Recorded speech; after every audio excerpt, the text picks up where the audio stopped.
করছি না, আমাদের ছেলে মেয়েদের জীবন নিয়ে চিন্তা করছি না। আজ আমি মরে গেলেও আমার কোনো চিন্তা নাই, আমি আমার ছেলে মেয়ের জন্য চিন্তা করছি। আমাকে মেরে ফেলুক, আমার কোনো কষ্ট নাই। সংশ্লিষ্ট কর্তৃপক্ষ যদি আমাদের কাছ থেকে এই দুর্নীতির বিষয়ে তথ্য প্রমাণ এবং ডকুমেন্ট চাই, অবশ্যই আমরা সংশ্লিষ্ট কর্তৃপক্ষকে উপস্থাপন করব।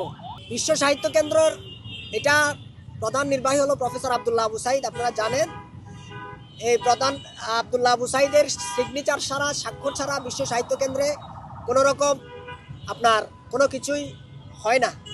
তা আমরা সেই ক্ষেত্রে আমরা প্রতিষ্ঠানের প্রধানেরকে বলতে চাই, ওনার নেতৃত্বেই মূলত এই অনিয়মগুলো এবং এই দুর্নীতিগুলো দীর্ঘদিন ধরে হয়ে আসছিল।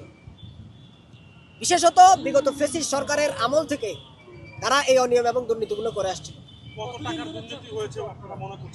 এখন আমরা তো আপনাদেরকে বলতে চাই, আমাদের কাছে যে তথ্য প্রমাণগুলো আছে সেগুলো আমরা যথাযথ কর্তৃপক্ষের কাছে উপস্থাপন করব।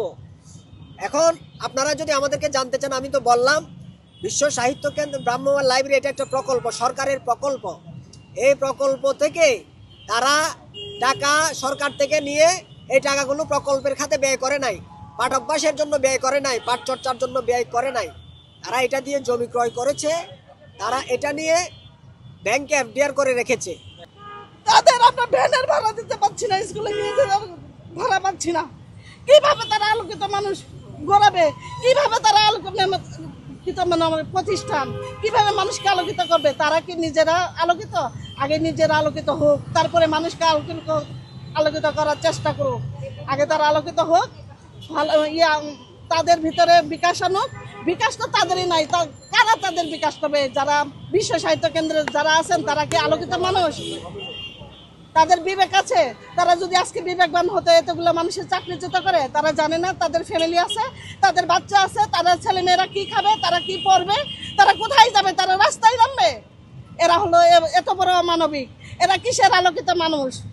মাননীয় প্রধানমন্ত্রীর কাছে এর বিচার চাচ্ছি। এই দাবি যাচ্ছে উনি মানবিক, দেখছি উনি সবার সাথে কাজ করে, সবাই এর সাথে হাতে হাত মিলিয়ে কাঁধে কাঁধ মিলিয়ে কাজ করছে। উনার কাছে আমার বিনীত প্রার্থনা, উনি যেন আমাদের পাশে এসে দাঁড়ান।